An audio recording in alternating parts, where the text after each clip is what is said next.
Olá, seja bem-vinda, seja bem-vindo ao Sessão Aberta, o podcast do Ministério Público Federal em São Paulo. Neste programa nós vamos entender melhor a chamada Justiça de Transição, que são as medidas judiciais ou não que vêm sendo tomadas no Brasil para o enfrentamento dos fatos ocorridos na ditadura.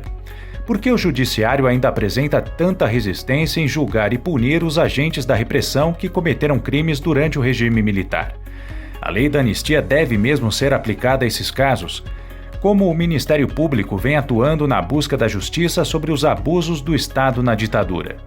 Bom, quem conversa com a gente sobre essas e outras questões é a Procuradora Regional da República, Eugênia Augusta Gonzaga. Ela atua na Procuradoria Regional da República da Terceira Região, sediada em São Paulo, e presidiu a Comissão Especial sobre Mortos e Desaparecidos Políticos. Procuradora, o MPF já ajuizou dezenas de denúncias contra ex-agentes da ditadura por crimes cometidos no período, mas são poucos os casos que tiveram algum tipo de andamento na justiça. A que a senhora atribui essa postura do judiciário? Existem mesmo travas legais que impeçam o julgamento e a condenação desses ex-agentes da repressão? Essa resistência não é só do Poder Judiciário. Depois de muitos anos atuando nesse tema, né, eu sempre me perguntava, né, mas o que é que acontece no Brasil, né, que é tão diferente dos outros países? E depois de todo esse tempo, eu acho que assim, existem várias situações que nos levam, né, a esse quadro. Por exemplo, a ditadura no Brasil, ela foi muito longeva, né, ela foi uma ditadura de 21 anos, né, foi muito tempo. Ela teve um apoio muito forte, né, da classe média, do empresariado, da mídia dominante. Então, esse apoio, essa ditadura só começou a perder, assim, bem já no final, bem depois já de seus 15 anos de poder, porque começou a ficar insustentável, né? As denúncias de tortura, as violações que aconteceram no Brasil começaram a vazar para o mundo inteiro, e o Brasil começou a ficar numa posição muito ruim, que também não interessava, né, para esses empresários, para essa mídia, para essa classe, né, mais abastada, e então essas pessoas começaram a dizer, não, espera, eu não vou apoiar isso, né? Eu apoiei antes, mas eu não vou apoiar isso. E então a ditadura ela acaba terminando por vontade própria, né? Eles conseguiram, né, fechar um ciclo, conseguiram eliminar as pessoas, a resistência, né, que queriam. Já fizeram as suas escolas sem partido, né? Eu, por exemplo, eu nasci em 69, né? Estudei na década de 70, 80. E outra, eu sou do interior, eu fiz escola pública, então a gente não tinha informação nenhuma a respeito, né? Então eles já tinham conseguido formar uma geração totalmente assim, sem nenhuma noção, né, daquilo que acontecia, da realidade, das violações, né? A grande população brasileira era absolutamente enganada, né, com as notícias. Elas acreditavam que a ditadura estava matando terroristas, estava defendendo o país, né? Então, esse período, essa sustentação que a ditadura teve, esse período muito longo, essa forma de término por vontade própria, inclusive, dos seus apoiadores, fez com que a transição para o regime democrático fosse quase imperceptível, né? Não houve grande mudança de poder. Então, foi tudo, se fala muito no pacto, né, celebrado já em 79, quando vem a lei de anistia, né? Então ela já é um fruto dessa ideia de deixar o poder, de começar, né, como dizia, né, o Beri e tantos historiadores, né, a transição lenta e gradual, né?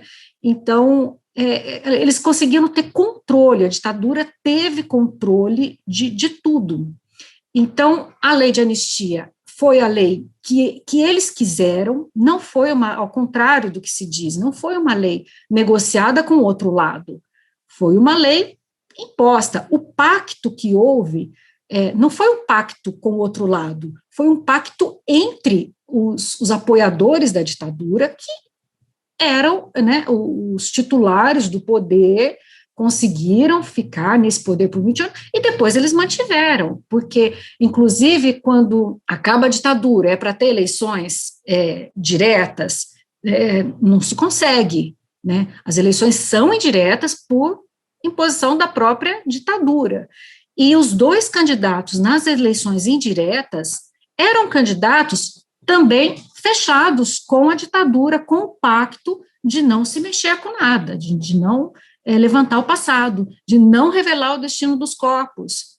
O Tancredo era uma alternativa um pouco mais, assim, talvez avançada, mas segundo, né, quem estuda e tem conhecimento a respeito disso, Paulo Maluf e Tancredo Neves, os dois eram comprometidos com o regime militar, né, para essa transição suave, tranquila e sem mexer no passado.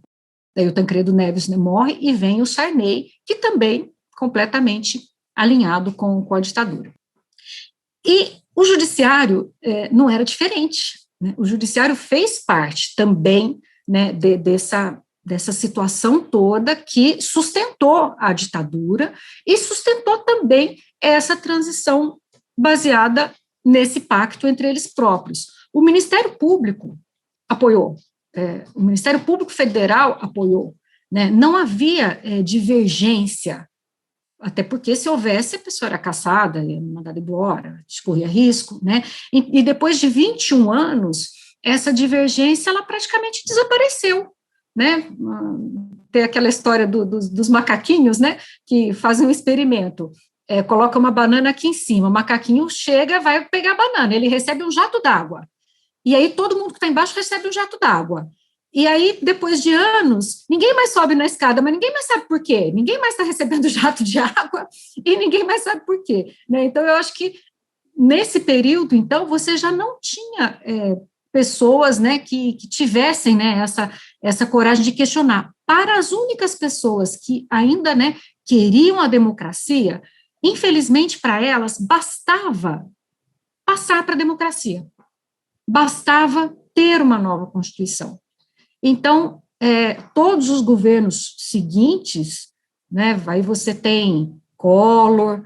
O Collor, ele é um caso ainda um pouco à parte. O pacto dele ainda não era, segundo até o jornalista Lucas Figueiredo, não era tão forte com a ditadura. Tanto é que, bom, ele foi um acidente de percurso, né, o Collor, para a ditadura, pelo menos, né, e ele, logo que entra, ele começa a mexer na questão dos documentos, né? Ele tira o SNI lá e passa para o gabinete dele, né, de presidente da República, e aí que começam a destruir os arquivos, aí que os militares começam a destruir os arquivos, só com o Collor.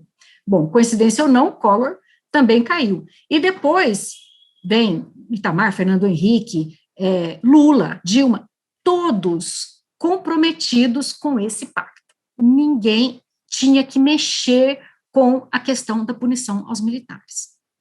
Então, o Poder Judiciário, ele seguiu alinhado com isso, o Ministério Público também seguiu alinhado com isso, e se falar em punição nesse período no Brasil, era algo impensável. Apenas as famílias que ainda, né, buscavam seus corpos, famílias que não tiveram voz, não foram ouvidas mesmo, né? Esse pacto todo aconteceu, eu sempre digo, né, em cima de corpos insepultos, né? É um absurdo terem, né, negociado tudo isso sem nenhuma resposta para as famílias.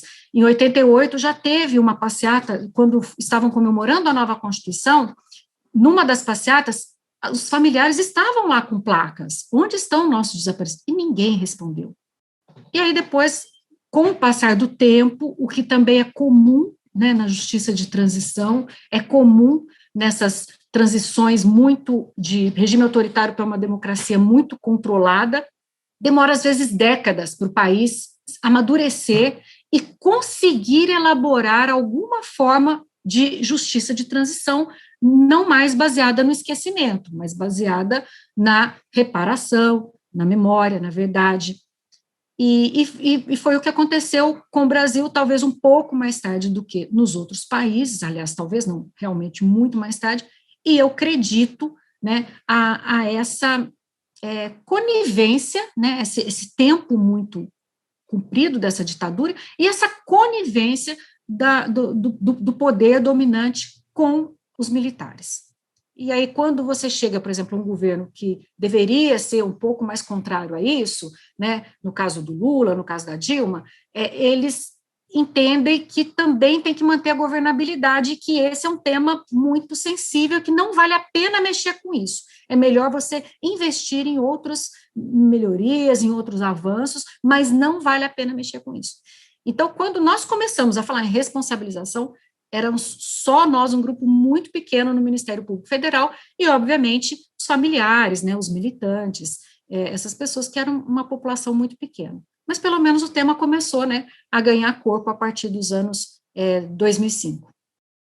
Ou seja, foi uma transição para a democracia, mas com a continuidade do conservadorismo, né, que é tão arraigado no Brasil. A senhora mencionou a lei da anistia, que vem sendo um dos principais entraves para que as denúncias contra os ex-agentes da ditadura tenham andamento no judiciário. Muitas decisões judiciais pelo arquivamento sumário desses casos citam a constitucionalidade da lei da anistia, que foi declarada pelo STF em 2010. De alguma forma, essa constitucionalidade pode ser interpretada como uma aplicação automática da anistia para que as denúncias sejam rejeitadas? Essa aplicação automática é fruto de uma interpretação que não se sustenta juridicamente, não está escrito na lei de anistia, e o Supremo, ele poderia ter julgado constitucional a lei de anistia, porém, não aplicável aos agentes da ditadura. A lei de anistia, para nós, ela é considerada constitucional, inclusive ela é até referendada no ato das disposições transitórias da Constituição brasileira, porque, de fato, ela não diz que ela está anistiando crimes contra a humanidade, graves violações a direitos humanos, ela não diz que ela está anistiando quem agiu para proteger o poder vigente, né? O tempo todo o conceito de crime político, ele é contrário ao poder vigente. Então, a lei de anistia, ela foi dada pelo governo vigente, perdoando quem era contra. O governo vigente não estava perdoando a si próprio, aliás, pode até ser que ele queria, mas na época ele sequer admitia que ele tinha cometido esses crimes. Então, como é que ele ia escrever que ele estava se perdoando? Né? Então, esse esquecimento, baseado na lei da anistia, ele vem mesmo de uma interpretação subliminar desse combinado. Bom, o Supremo, em 2010, então, entende pela constitucionalidade da lei da anistia e pela sua aplicação aos agentes da ditadura, pela sua extensão, né? Esse foi o grande equívoco. E aí vem a decisão da Corte Interamericana e fala, olha, espera, você pode até achar constitucional, mas essa lei não é aplicável às graves violações de direitos humanos. Para nós, né, essas duas decisões, elas não são conflitantes, elas se completam. Por quê? Porque o Brasil, na Constituição brasileira, na Constituição Federal, ele diz que ele vai se submeter aos tribunais internacionais na questão dos direitos humanos.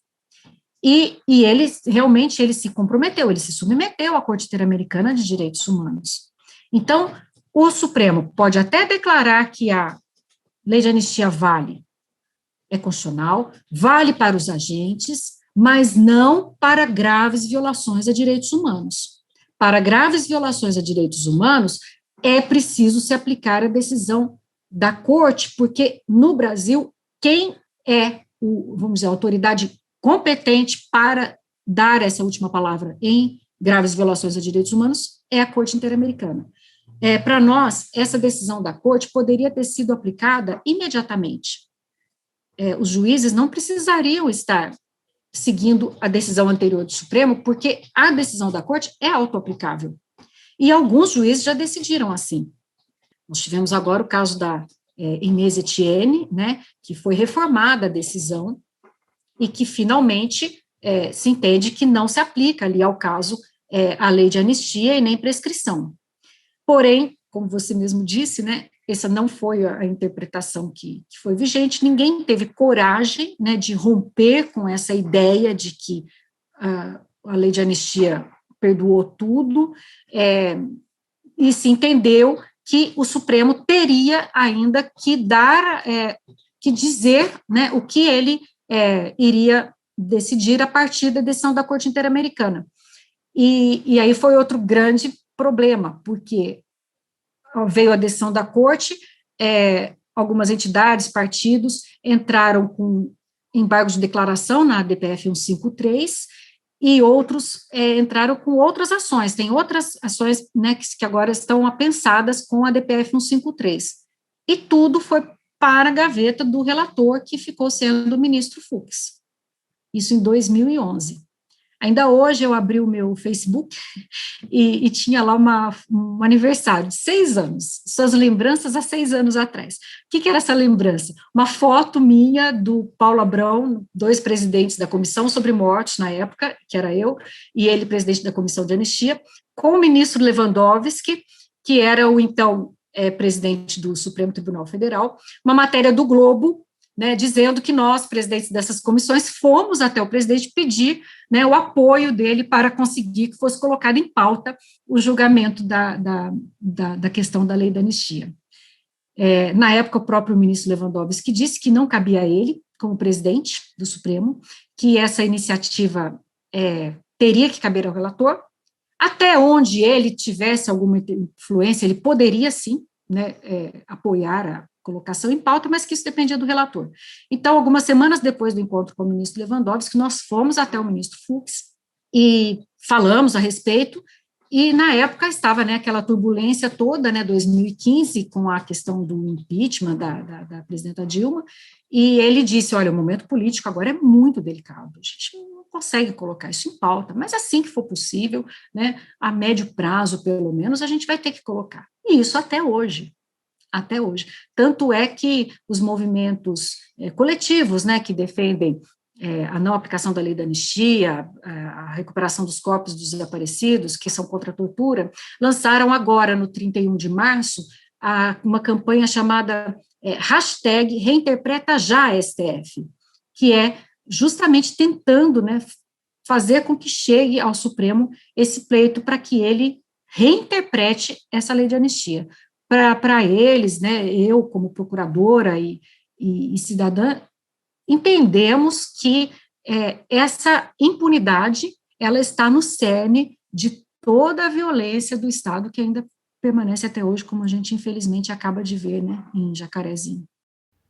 Quer dizer, essa falta de definição acaba dando para cada juiz uma margem interpretativa para dizer como a lei de anistia deve ou não ser aplicada, é isso, né? Cada um acaba fazendo como quer.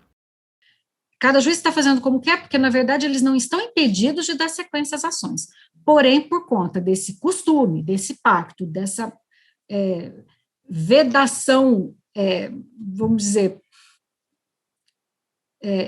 moral para eles, né, de se punir, né, esses responsáveis, eles continuam seguindo ainda a orientação do pacto, que é de não processar. É lamentável, né, é lamentável, esperamos que o Supremo coloque novamente isso em pauta, que hoje o cenário no Supremo é diferente, que entendam, né, a gravidade dessa questão, todos os reflexos, né, causados pela impunidade dos militares no passado. Esses militares continuam aí, continuam trabalhando, eles falam, não, mas já são todos generais, aposentados, não são, tem muita gente inativa, né, e ainda que sejam aposentados, eles estão aí no governo, né, então é muito sério. A senhora falou sobre as condenações do Brasil na Corte Interamericana de Direitos Humanos, né, houve sentença no caso da guerrilha do Araguaia, no caso Herzog, sentenças sempre estabelecendo que o Brasil é obrigado a investigar, processar e punir os agentes que estiveram envolvidos em crimes durante a ditadura. Quais são as consequências do descumprimento dessas sentenças como vem acontecendo? O Brasil não fica sujeito a sanções ou a outras consequências no plano internacional? Essa é a pergunta, né, que todo mundo faz, né? São estados soberanos, né? O Brasil se vinculou porque quis a Corte Interamericana. Se ele não quer cumprir as decisões da Corte Interamericana, o mais, né, sensato, correto, seria ele se desvincular formalmente da Corte, do sistema da Corte Interamericana. Porém, se ele fizer isso, ele acaba perdendo, né, uma condição, por exemplo, de negociar com outros países que apoiam esse tipo de vinculação a cortes internacionais. Ele pleiteia, por exemplo, há muitos anos, né, uma posição no Conselho de Segurança da ONU. Ele não pode participar desses órgãos se ele não fizer parte, né, desse acordo internacional. Então, são sanções de caráter político, né, e geopolítico, no caso, né, ele vai ficar, vamos dizer, numa posição ruim no cenário internacional. Agora, então, ele não se desvincula formalmente, ele vai enrolando para cumprir, é o que o Brasil vem fazendo desde que foi denunciado na comissão, porque antes de chegar à corte, todos esses casos, o caso do Araguaia, que foi julgado em 2010, e o caso do Herzog, que foi julgado agora recentemente, todos esses casos passaram primeiro pela comissão, o Brasil teve oportunidade de responder, teve oportunidade de voltar atrás, de falar, não, eu vou processar, eu vou procurar, né? Não fez, então fica anos na comissão, e depois que vai para a corte, é que ele sofre a condenação, é que ele teve, assim, anos e anos e anos para fazer essa defesa, ele foi cobrado, ele teve recomendações, e ele chega lá, não cumpre, e continua não cumprindo, faz de conta que cumpre, né? Essa decisão do Araguaia, se a gente vai pegar no papel, o Brasil está dizendo que está cumprindo, o Brasil diz que cumpriu, está dizendo que está buscando os corpos, acontece que ele nunca deu uma ordem efetiva para que fosse contado o destino dos corpos, né? Hoje, por exemplo, eu já fui, né, no Araguaia para fazer diligências como integrante da comissão, a gente chega lá, tem um super apoio do Exército, tem caminhonete, tem água, tem ventilador, tem um super apoio para fazer a diligência que quiser, só que a gente não sabe onde, né? A investigação é pífia, chegam informações de todos os lados, faz diligência, desenterra lá, vai ver, ossada de animal, e o Exército de hoje lá, eu não acredito, não culpo nada, eu duvido que eles saibam alguma coisa.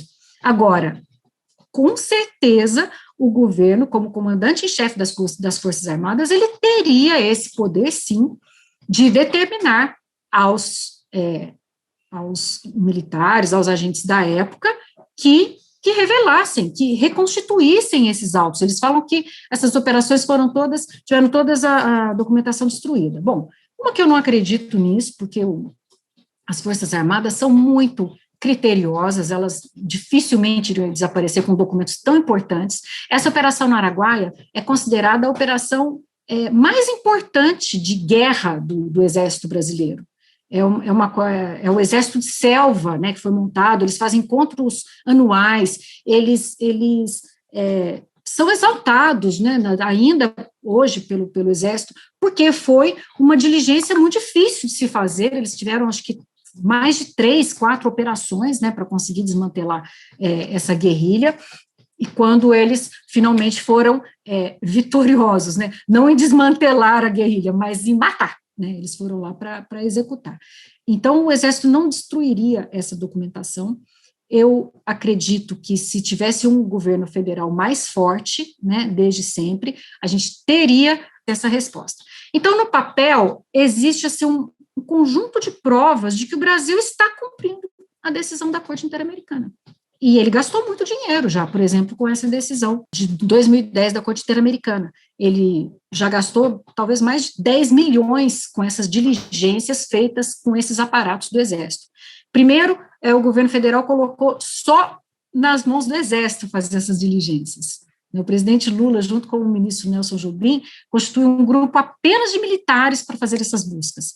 Daí a Corte Interamericana falou, não pode ser assim. porque eu não posso dar a obrigação de quem exatamente sumiu com os corpos de agora dar a resposta para eles sozinhos, ainda que eles participem, tem que ter outros órgãos acompanhando. Aí depois passou, então, a constituir um grupo de trabalho araguaia, composto pelo Ministério Público, podia ser acompanhado pela comissão sobre mortes, né, por outros, mas sem informações, né, o que é que você pode fazer. E no tocante à punição dos agentes, o governo brasileiro diz que não é uma obrigação dele, é uma obrigação dos órgãos, né, ligados à justiça.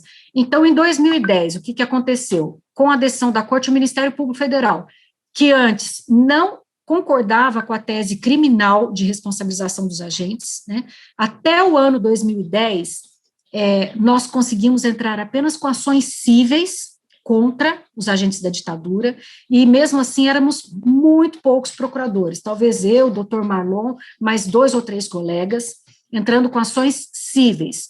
Alguns colegas também, acho que talvez 1 ou 2, colega Ivan Marques, no Rio Grande do Sul, instauraram inquéritos policiais, mas assim, inquéritos se contar nos dedos de uma mão, né? Então, era isso que a gente tinha até 2010, porque o próprio Ministério Público Federal não concordava com a tese, não era nem de não aplicação da lei da anistia, com a tese da imprescritibilidade. Para o Ministério Público Federal era muito difícil ultrapassar o óbice da imprescritibilidade, mas mesmo assim, esse óbice não se aplicando às ações cíveis, nós tivemos ações cíveis paralisadas, né? E outros colegas também não entraram. Então, em 2010, éramos isolados. Com a decisão da Corte, o Ministério Público Federal passou a cumprir a decisão da Corte, constituiu um grupo de justiça de transição, e essa posição de instaurar inquéritos e de denunciar passou, então, a ser uma decisão institucional. Foram criados grupos de justiça de transição nas várias capitais, onde tinha esses relatos, então foram instaurados mais de uma centena de inquéritos para verificar onde é que ainda poderia ter alguma prova, né, consistente para entrar com ações criminais, porque a prova para entrar com ação criminal, ela precisa ser muito mais específica do que a prova para as ações cíveis. Bem, então, com isso, com a instauração de todos esses inquéritos, talvez metade deles, né, tenha vingado e tenha virado denúncias. E por que não todos viraram denúncias? Porque a prova é muito difícil, né? O Exército não liberou nada, não tem nome dos agentes, não tem testemunhas, muitas vezes vivas, né? E então, tudo que foi feito foi realmente fruto de um trabalho hercúleo aí de investigação do Ministério Público a partir de 2010, um trabalho muito bem feito. Eu não participei, né, porque eu nunca fui da área criminal, mas eu realmente elogio muito esse trabalho, por exemplo, no caso do Rio Centro, né, do caso do Rubens Paiva, a recuperação, né, desses diários, feitas aí de uma maneira muito rápida pelos colegas, porém, infelizmente, o tempo, ele dificulta, né, a instrução de todos esses inquéritos. Bem, então, o Brasil cumpriu a decisão de 2010 na parte que dizia para investigar, que foi o Ministério Público Federal que fez, então isso está comprovado lá, cumpriu. Daí chegou no Judiciário, e agora o Judiciário não está cumprindo a sua parte na decisão da Corte, mas ele justifica dizendo que é por conta da decisão do STF. E o STF diz, não é que eu não cumpri, eu ainda não tive condições de julgar. Então fica aquela coisa, né, do deixa que eu deixo, né, e a coisa vai indo. Então hoje é muito difícil dizer que o Brasil, apesar de não estar cumprindo a decisão da Corte, é muito difícil dizer que ele não está cumprindo, porque no papel ele leva lá milhares de documentos, inclusive ele usa o nosso trabalho para dizer que está cumprindo. Por exemplo, todas as buscas de corpos que eu acompanhei antes de ser presidente da Comissão sobre Mortes, que eu acompanhei como Ministério Público Federal aqui em São Paulo, por recomendação nossa, por insistência nossa, elas acabaram sendo acompanhadas por órgãos do governo, com muita insistência. Eles pegam essa documentação, colocam lá na corte, falam assim, olha aqui, nós procuramos os corpos. Né? Quando eu virei presidente da Comissão sobre Mortos, instauramos vários procedimentos de busca de corpos. Todos esses documentos estão lá, dizendo que o Brasil, sim, está cumprindo a decisão da Corte. E aí fica esse jogo de empurra, que vem criando obstáculos para o avanço desses casos, tanto em primeira quanto em segunda instância, né? A gente tem conseguido alguma coisa um pouquinho melhor nos os tribunais superiores. Recentemente, a gente teve uma decisão excelente do ministro Og Fernandes, no caso cível, um caso que eu e o Marlon entramos em 2010, antes ainda da decisão, e que procurava processar aí agentes da ditadura, cortar aposentadorias, né, e essa ação nós fomos perdendo todas as instâncias, até que chegou no Superior Tribunal de Justiça, e aí veio pela primeira vez a decisão dizendo que o óbvio, que a gente já defendia desde lá de trás, que a lei de anistia não se aplica às ações cíveis e que as lesões a direitos humanos são imprescritíveis. E agora, inclusive, saiu até uma súmula do STJ, dizendo que a reparação por graves lesões a direitos humanos cometidas durante o regime militar são imprescritíveis, né? Então, agora o caminho cível está aberto, agora depende aí dos colegas nos vários locais fazerem as ações cíveis, porque na parte criminal eu acho que já foram esgotadas as possibilidades, mas na parte civil não. Eu queria aproveitar aqui e ressaltar o excelente trabalho que todos os colegas vêm fazendo realmente nesse tema a partir de 2010. As ações estão muito bem colocadas, se de algum modo a maioria das decisões não são favoráveis, é realmente por interpretação exclusiva do judiciário. Tecnicamente, todos estão muito bem colocados e em todos os graus, né? Na denúncia, depois alegações finais, nas apelações, né? A gente vê que a instituição, ela está, né, comprometida com esse tema. Obviamente, tem alguns colegas que são contrários, né, mas o que vem prevalecendo ainda é a concordância da maioria em levar essa questão adiante. Uhum. A senhora explicou no começo da nossa conversa o processo de amadurecimento pelo qual o Brasil vem passando desde o fim da ditadura para dar efetividade à justiça de transição. E a senhora mencionou um pacto ao qual os sucessivos governos teriam aderido de não tocar no assunto, né, apesar de termos tido algumas iniciativas, por exemplo, no governo Dilma, de instaurar a Comissão Nacional da Verdade. Iniciativa, vírgula, ela estava cumprindo a condenação da corte, ela não instaurou voluntariamente, ela instaurou no último ano do prazo que a corte havia dado para que fosse instaurado. Sem tirar o mérito dela, tudo bem, teve o mérito, mas os militares não podem dizer que, por exemplo, ela descumpriu o pacto com eles, porque ela foi condenada, né, o Brasil foi condenado a instaurar essa Comissão Nacional da Verdade. Ela não descumpriu nunca esse pacto terrível, né? Claro que eles têm os motivos deles, né? A própria Dilma, acho que ela não queria, né, que parecesse que ela estava, né, atuando em causa própria, né? Era uma pessoa muito rigorosa, né, com ela mesma, né? Eu tenho certeza que ela era a favor de tudo que eu estou falando aqui, mas como presidenta da República, ela não se moveu de maneira diferente disso. Houve o avanço da Comissão Nacional da Verdade, mas por imposição da Corte. Certo. Enfim, podemos dizer que houve alguns avanços, né? Tímidos, compulsórios, podemos dizer, mas houve. Aí a gente chega no governo Bolsonaro, que é permeado por militares e que é abertamente simpático a muitos valores e teses que predominavam na época da ditadura. Qual que é o impacto desse perfil do atual governo sobre essa linha evolutiva na busca pela verdade e a justiça a respeito do que aconteceu na ditadura? Bem rapidinho, acho que antes de chegar no atual governo, vamos aqui fazer justiça com os governos anteriores, né, dizer que eles não fizeram nada de justiça de transição. Eles começaram a fazer isso em 95, com a criação da comissão, indenização para as famílias, uma indenização simbólica, mas houve. Depois, em 2002, foi criada a Comissão de Anistia, que indenizou dezenas de milhares de pessoas. E então o Brasil, a partir de 95, não é que ele rompe parcialmente esse pacto, mas ele chega a negociar com os militares, né? O Nelson Jobim conta como foi a negociação para que fossem editadas essas leis. Então ele passa a admitir a reparação pecuniária. Só que daí começa a acontecer um fenômeno que eles não tinham previsto, talvez, né? A partir de 2002, a Comissão de Anistia, ela começa a seguir a orientação internacional no sentido de que a reparação não pode ser apenas material, mas ela é também imaterial. E essa comissão de anistia, eu acho que esse foi o grande motor, né, da justiça de transição no Brasil, foi o que fez virar a página, né. Essa comissão de anistia, ela começa a adotar medidas muito importantes de memória e verdade, apoiando a construção de espaços, coisas que não existiam antes no Brasil. Ela começa a fazer caravanas da anistia pelo país inteiro, pedindo desculpas para as vítimas que são indenizadas, fazia eventos públicos.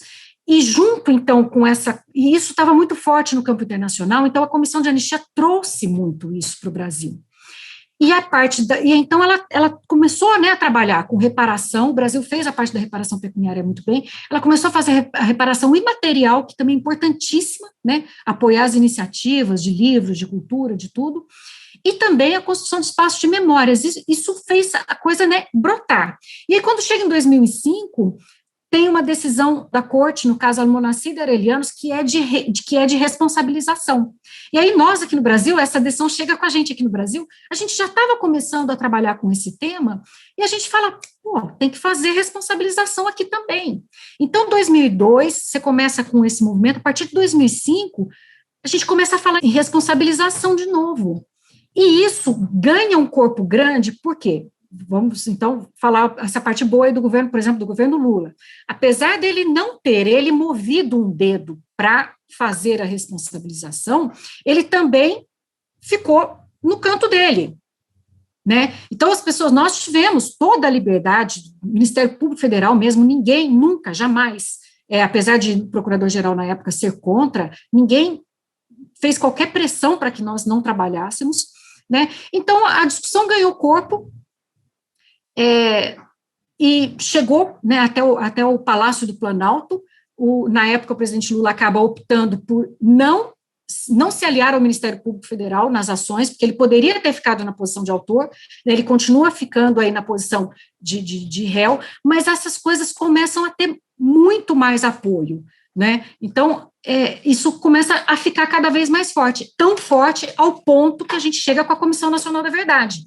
Comissão Nacional da Verdade, então, ela é o ápice, apesar de ser fruto da Condé, ela é o ápice de todo esse período, e eu acho que esse movimento de contar a verdade é que fez brotar essa necessidade desse conservadorismo, né, desses militares da antiga, do porão, falando, peraí, não foi bem assim, a gente tem o nosso lado, e eles começam a se fortalecer, a partir do fortalecimento do discurso da justiça de transição, eles começam a forçar também o discurso deles.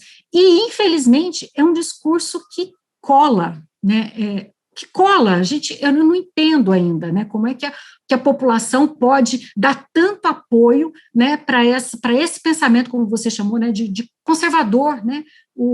Ainda ontem, num outro debate, o jornalista falou, é complexo de Casa Grande, né? A gente vê que é bonito ali, né? O Jorginho Guilherme de Copacabana, todo mundo quer ser assim, né? Então, eu quero também pensar que nem a elite, então eu sou contra políticas sociais, né? Comunismo, eles conseguiram realmente. Agora, isso também não foi só no Brasil, né?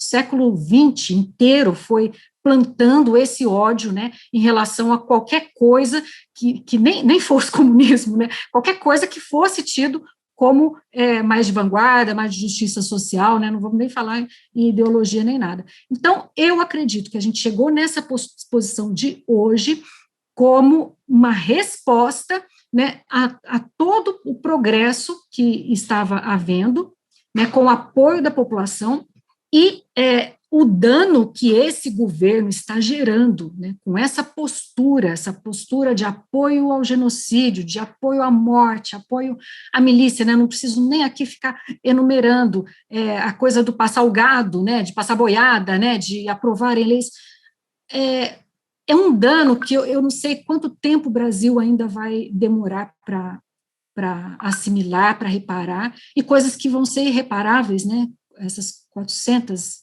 e tantas mil mortes, né, e isso é o resultado dessa onda, né, que foi se fortalecendo, né, de ódio a esse florescimento das medidas de justiça de transição. Isso é a minha opinião muito, né, pessoal aqui.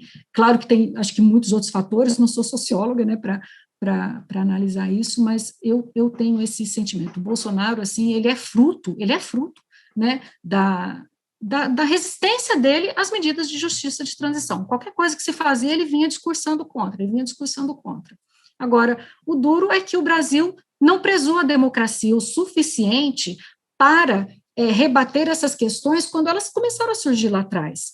Né? Quando o busto do Rubens Paiva foi inaugurado no Palácio da Justiça, como medida de transição, medida de memória e verdade, o Bolsonaro já era deputado, chegou e cuspiu no busto. Ele foi representado na comissão de ética, ele poderia ter perdido o mandato dele, não perdeu. Na votação lá para o impeachment de Lula, ele fala em nome do brilhante Ustra, ou seja, apologia à tortura, né? Ele fala isso, nós representamos na comissão sobre morte, na comissão de anistia, representamos, foi arquivado, né? Então, se o Brasil tivesse apoiado mais a postura política, porque a gente sabe que é uma decisão política de fazer ou não justiça de transição, né? Na Argentina, você pode ter um governo conservador, mas nenhum governo fala em voltar à ditadura, faz apologia à tortura, né? Então, esse não apoio maior ainda, não fortalecimento maior ainda da justiça de transição, fez com que essa reação se fortalecesse e chegasse onde a gente está hoje. E o dano disso, eu ainda não sei onde a gente vai chegar. Essa foi a nossa conversa com a Procuradora Regional da República, Eugênia Augusta Gonzaga. E nós estamos chegando ao fim desta edição do Sessão Aberta, um podcast produzido pela Assessoria de Comunicação da Procuradoria da República em São Paulo. Muito obrigado pela sua companhia e até a próxima edição.